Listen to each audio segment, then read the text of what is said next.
नमस्कार दोस्तों, चलिए जानते हैं उत्तर प्रदेश के 50 फटाफट बड़ी खबरों को सिर्फ 10 मिनट में। लेकिन उससे पहले आप यह वीडियो कहां से देख रहे हैं हमें कमेंट में जरूर बताएं। सोलर पंप वाली योजना की सभी जरूरी डिटेल। क्या यूपी के सभी किसानों को मिलेंगे पैसे? लखीमपुर खीरी में पीएम कुसुम योजना के तहत किसानों को सब्सिडी पर सोलर पंप मिलेंगे। 2025 से 26 के लिए ऑनलाइन आवेदन 26 नवंबर से 15 दिसंबर तक होंगे। कृषि विभाग के अनुसार चयन ई लॉटरी से होगा। किसानों को विभिन्न क्षमता के पंप मिलेंगे, जिसके लिए राज्य और केंद्र सरकार संयुक्त रूप से सब्सिडी प्रदान करेंगी। योजना का लाभ उठाने के लिए कृषि विभाग की वेबसाइट पर पंजीकरण आवश्यक है। रामपुर में 10 लाख से अधिक एसआईआर फॉर्म हुए जमा।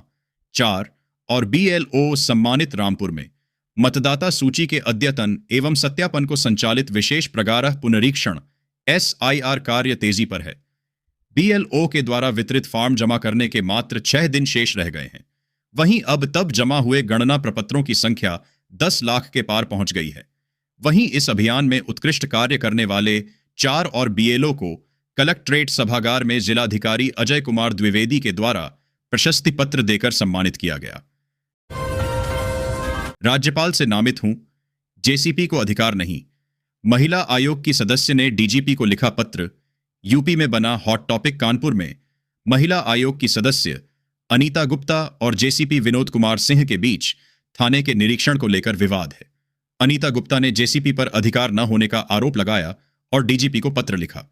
जेसीपी का कहना है कि किसी को सीधे थाने का निरीक्षण करने का अधिकार नहीं है। पुलिस आयुक्त मामले को सुलझाने का प्रयास कर रहे हैं। बकाया नहीं जमा करने पर होगी कुर्की की कार्रवाई। कानपुर नगर निगम ने 352 लोगों को दिया अल्टीमेटम। कानपुर नगर निगम बकायादारों पर सख्त कार्रवाई कर रहा है। जोन 3 ने 352 और बकायादारों को नोटिस जारी किए, जिन पर 6 करोड़ 63 लाख रुपए बकाया है। 1 दिसंबर से कुर्की की जाएगी। वित्तीय वर्ष 2025 से 26 में 750 करोड़ रुपए राजस्व वसूली का लक्ष्य है। महापौर ने अधिकारियों को वसूली में तेजी लाने के आदेश दिए हैं और लापरवाही पर कार्रवाई की चेतावनी दी है। सरकारी विभागों को भी नोटिस जारी किए जा रहे हैं।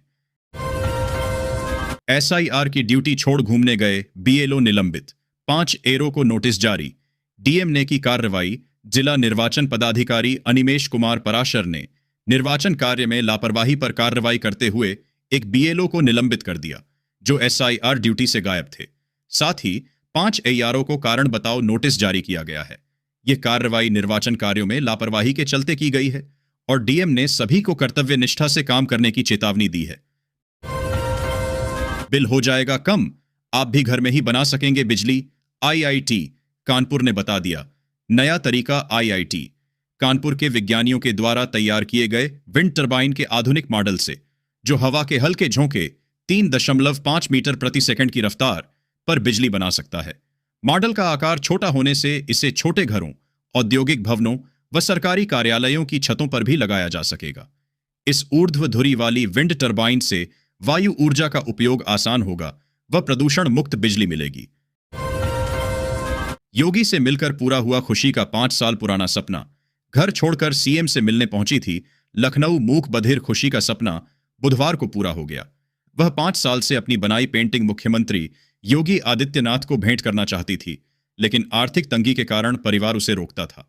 बीते शनिवार खुशी अकेले ही लखनऊ पहुंच गई। हालांकि उस दिन वह मुख्यमंत्री से नहीं मिल पाई। मंगलवार रात डीएम कार्यालय से परिवार को फोन आया कि मुख्यमंत्री ने उसे मिलने के लिए बुलाया है। योगी सरकार के नए फैसले से जमीन खरीदने वालों को मिलेगा बड़ा फायदा। घर बैठे कर सकेंगे ये काम। जमीन खरीदने बेचने से जुड़े लोगों के लिए बड़ी सुविधा प्रदान की है। यूपी सरकार ने दाखिल खारिज, प्रॉपर्टी म्यूटेशन की पूरी प्रक्रिया को अब ऑनलाइन कर दिया है। उत्तर पश्चिमी हवा आने से कानपुर में रात का तापमान गिरा। प्रदेश में सीजन की सबसे सर्द रात रही कानपुर में उत्तर पश्चिमी हवाओं के चलते रात का तापमान 7.2 डिग्री सेल्सियस तक गिर गया, जो सामान्य से काफी कम है। मौसम विभाग ने आने वाले दिनों में और ठंड बढ़ने की संभावना जताई है। बुधवार को कानपुर प्रदेश का सबसे ठंडा शहर रहा। इस सप्ताह तापमान में उतार चढ़ाव के साथ सुबह शाम सर्दी बढ़ने के आसार हैं। थाना निरीक्षण पर महिला राज्य आयोग की सदस्य को नोटिस पर तकरार। अध्यक्ष से की गई शिकायत। महिला राज्य आयोग की सदस्य द्वारा थाना निरीक्षण के दौरान जारी किए गए नोटिस पर विवाद हो गया है। थाने के कुछ अधिकारियों ने इस नोटिस पर आपत्ति जताते हुए महिला राज्य आयोग की अध्यक्ष से शिकायत की है। अब देखना यह है कि आयोग इस मामले में क्या कार्रवाई करता है। 19वीं राष्ट्रीय जंबूरी के समापन समारोह में शामिल हुई राष्ट्रपति द्रौपदी मुर्मू लखनऊ में भारत स्काउट्स एंड गाइड्स की डायमंड जुबली के समापन समारोह में राष्ट्रपति द्रौपदी मुर्मू ने युवा शक्ति का आह्वान किया। उन्होंने युवाओं को देश का भविष्य 19वीं राष्ट्रीय जंबूरी के समापन समारोह में शामिल हुई राष्ट्रपति द्रौपदी मुर्मू लखनऊ में भारत स्काउट्स एंड गाइड्स की डायमंड जुबली के समापन समारोह में राष्ट्रपति द्रौपदी मुर्मू ने युवा शक्ति का आह्वान किया। उन्होंने युवाओं को देश का भविष्य निर्माता और संस्कृति का संरक्षक बताया। राष्ट्रपति ने स्काउट्स एंड गाइड्स के सेवा भाव और राष्ट्रीय एकता को बढ़ावा देने के प्रयासों की सराहना की। राज्यपाल आनंदीबेन पटेल ने युवाओं से समाज में सकारात्मक परिवर्तन लाने का आग्रह किया।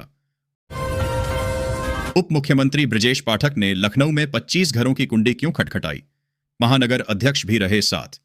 उप मुख्यमंत्री ब्रजेश पाठक ने लखनऊ के कैंट क्षेत्र में मतदाता जागरूकता अभियान चलाया। उन्होंने 25 घरों पर जाकर लोगों को मतदाता सूची में नाम जुड़वाने के लिए प्रेरित किया और उन्हें फॉर्म उपलब्ध कराए। उन्होंने मतदाता सूची के सत्यापन, नाम जोड़ने और संशोधन की प्रक्रिया के बारे में जानकारी दी और लोकतांत्रिक प्रक्रिया में सक्रिय भागीदारी का आग्रह किया। यूपी में 1,39,000 से ज्यादा किसानों को मिला धान के एमएसपी का फायदा। 59 दिन में हुई 8,28,000 से ज्यादा की खरीद। उत्तर प्रदेश सरकार किसानों को समृद्ध बनाने के लिए धान खरीद पर जोर दे रही है। 1 अक्टूबर से 28 नवंबर तक 1,39,000 से अधिक किसानों से 8,28,000 मीट्रिक टन धान खरीदा गया है। किसानों को न्यूनतम समर्थन मूल्य एएमएसपी का लाभ मिल रहा है और 48 घंटे के भीतर भुगतान किया जा रहा है। समृद्ध किसान सशक्त उत्तर प्रदेश की दिशा में सरकार प्रयासरत है। सीएम योगी ने राष्ट्रपति की संघर्ष गाथा को बताया हर भारतीय के लिए प्रेरणा। बोले, पार्षद से राष्ट्रपति तक का सफर प्रेरणादायी। मुख्यमंत्री योगी आदित्यनाथ ने कहा कि मन बंधन और मोक्ष का कारण है। उन्होंने राष्ट्रपति द्रौपदी मुर्मू के जीवन को प्रेरणादायक बताया। पीएम मोदी ने योग को वैश्विक पहचान दिलाई। ब्रह्मा कुमारी संस्थान सकारात्मकता का संचार कर रहा है। राष्ट्रपति मुर्मू का लखनऊ में आगमन हुआ, जहां उनका स्वागत किया गया। सपा प्रमुख अखिलेश यादव का बड़ा हमला। बोले, भाजपाई मतलब दम्भी, अहंकारी, निर्दयी। अखिलेश यादव ने एक अन्य पोस्ट में ने लिखा कि आज वोट काटा जा रहा है, कल को खेत, जमीन, मकान, राशन, जाति, आरक्षण से नाम काटा जाएगा। ये देशवासियों के खिलाफ एक बहुत बड़ी साजिश है। टैक्स चोरी को लेकर सरकार गंभीर। आईटीसी घोटाले में राज्य कर के 3 अधिकारी निलंबित। राज्य कर विभाग के एडिशनल कमिश्नर लखनऊ जोन 1 सहित 3 बड़े अधिकारियों को निलंबित किया गया है। तीनों को झांसी कार्यालय से संबद्ध किया गया है। संयोग है कि इन्हीं अधिकारियों ने इस मामले को पकड़ा था। राष्ट्रपति द्रौपदी मुर्मू के लखनऊ की महापौर सुषमा खरकवाल ने सौंपी नगर की चाबी। महापौर सुषमा खरकवाल ने लखनऊ की गरिमामयी परंपरा के अनुरूप राष्ट्रपति को नगर की चाबी भेंट कर उनका औपचारिक स्वागत किया। नगर की चाबी सौंपना लखनऊ की ओर से सर्वोच्च सम्मान का प्रतीक माना जाता है। यूपी परिवहन विभाग में होगा बड़ा बदलाव, मंत्री ने दी जानकारी। लिंक होंगे सभी रेलवे स्टेशन और एयरपोर्ट। उत्तर प्रदेश परिवहन विभाग में एक महत्वपूर्ण बदलाव होने जा रहा है। परिवहन मंत्री के अनुसार राज्य के सभी रेलवे स्टेशनों और हवाई अड्डों को आपस में जोड़ा जाएगा। इस योजना का मुख्य उद्देश्य यात्रियों के लिए यात्रा को आसान और सुगम बनाना है, जिससे कनेक्टिविटी में सुधार होगा। उप मुख्यमंत्री ब्रजेश पाठक का बड़ा एक्शन, ड्यूटी से गायब। 7 चिकित्सा अधिकारियों को किया बर्खास्त। जिला चिकित्सालय गौतम बुद्ध नगर में अल्ट्रासाउंड की गलत रिपोर्ट बनाए जाने पर वरिष्ठ परामर्शदाता रेडियोलॉजिस्ट की 2 वेतन वृद्धियों को रोकते हुए परिनिंदा का दंड देने का निर्देश दिया गया है। लखनऊ में जंबूरी के बैकड्रॉप पर उप मुख्यमंत्री केशव प्रसाद मौर्य को बना दिया। मुख्यमंत्री इससे संबंधित फोटो के इंटरनेट मीडिया पर प्रसारित होने पर लोग जमकर कमेंट कर रहे हैं। मानवीय भूल के सहारे विरोधी भाजपा में गुटबाजी के सवाल खड़े कर रहे हैं, तो कोई इसे राजनीति के भविष्य का संकेत बता रहा है। यूपी पुलिस करेगी पूरी तैयारी। खास एक्ट में आरोप पत्र से पहले अभियोजन की एनओसी अनिवार्य। पुलिस महानिदेशक राजीव कृष्णा की ओर से सभी थानों में विभिन्न एक्ट तहत दर्ज मुकदमों में आरोप पत्र दाखिल करने से पहले अभियोजन संवर्ग के अधिकारियों से विधिक राय जरूर लिए जाने का निर्देश दिया है, ताकि साक्ष्यों के अनुरूप किसी धारा में आरोप पत्र बने और चूक की गुंजाइश न रहे। यूपी के सरकारी स्कूलों के हाफ ईयर एग्जाम में जरूरी बदलाव। कक्षा 5 की 2 परीक्षाओं की तारीख बदली। बेसिक शिक्षा विभाग ने कक्षा 1 से 8 तक की अर्धवार्षिक परीक्षाओं में बदलाव किया है। कक्षा 5 की 13 दिसंबर को होने वाली गणित और कला संगीत की परीक्षाएं अब 18 दिसंबर को होंगी। यह बदलाव जवाहर नवोदय विद्यालय प्रवेश परीक्षा 2026 के कारण किया गया है। शिक्षा विभाग ने सभी जिला शिक्षा अधिकारियों को इस बारे में सूचित कर दिया है। अब एक साथ मिलेगा 3 महीने का राशन। सरकार की नई लिस्ट जारी। भारत सरकार ने गरीब और निम्न मध्यम वर्गीय परिवारों को सीधा लाभ पहुंचाने के लिए राशन वितरण प्रणाली में ऐतिहासिक बदलाव किए हैं। नवंबर से पूरे देश में नई व्यवस्था प्रभावी हो गई है, जिसके तहत पात्र परिवारों को अब दर 3 महीने में एक बार पूरा राशन मुफ्त प्रदान किया जाएगा। किसानों के खाते में इस दिन भेजी जाएगी 22वीं किस्त के 2000 रुपए। लिस्ट जारी। Status check. देश भर के करोड़ों किसान परिवार अब पीएम किसान सम्मान निधि योजना के तहत मिलने वाली अगली किस्त यानी 22वीं किस्त का बेसब्री से इंतजार कर रहे हैं। हाल ही में 19 नवंबर 2025 को 21वीं किस्त सफलतापूर्वक किसानों के बैंक खातों में ट्रांसफर की गई है, जिसके बाद सरकार ने 22वीं किस्त के भुगतान की तैयारी शुरू कर दी है। यह योजना छोटे और सीमांत किसानों के लिए एक बड़ी आर्थिक सहायता है, जो हर 4 महीने में उनके कृषि और पारिवारिक खर्चों को पूरा करने में मदद करती है। घरेलू गैस सिलेंडर हुआ बेहद ही सस्ता। जानिए आज के ताजा रेट। भारत के करोड़ों घरों में रसोई गैस यानी एलपीजी सिलेंडर का उपयोग हर रोज होता है। खाना बनाने के लिए यह सबसे सुविधाजनक और सुरक्षित माध्यम है।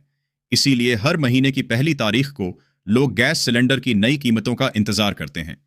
गैस के दामों में होने वाला कोई भी बदलाव सीधे तौर पर हर परिवार के मासिक बजट को प्रभावित करता है। नवंबर 2025 में एलपीजी सिलेंडर की कीमतों को लेकर अच्छी खबर है कि दाम स्थिर बने हुए हैं और किसी प्रकार की कोई बढ़ोतरी नहीं हुई है। इस लेख में हम देश भर के प्रमुख शहरों में एलपीजी गैस सिलेंडर के वर्तमान दामों की विस्तृत जानकारी देंगे। अब सभी मजदूर को हर महीना मिलेगा 3000 रुपए के महीना सीधे बैंक खाते में। भारत सरकार ने असंगठित क्षेत्र के मजदूरों और श्रमिकों के लिए ई श्रम पेंशन योजना 2025 की शुरुआत की है। इस योजना के तहत ऐसे मजदूर जो ई श्रम पोर्टल पर रजिस्टर्ड हैं, उन्हें 60 वर्ष की आयु पूरी होने पर हर महीने 3000 रुपए की पेंशन दी जाएगी। इस योजना का मुख्य उद्देश्य वृद्धावस्था में आर्थिक सुरक्षा प्रदान करना है, ताकि श्रमिकों को अपने जीवन के अंतिम चरण में किसी प्रकार की आर्थिक कठिनाई न हो। इसलिए आज के आर्टिकल में हम आपको श्रम कार्ड योजना के बारे में पूरी डिटेल जानकारी। 3000 रुपए की पेंशन दी जाएगी। इस योजना का मुख्य उद्देश्य वृद्धावस्था में आर्थिक सुरक्षा प्रदान करना है, ताकि श्रमिकों को अपने जीवन के अंतिम चरण में किसी प्रकार की आर्थिक कठिनाई न हो। इसलिए आज के आर्टिकल में हम आपको श्रम कार्ड योजना के बारे में पूरी डिटेल जानकारी देंगे। चलिए जानते हैं।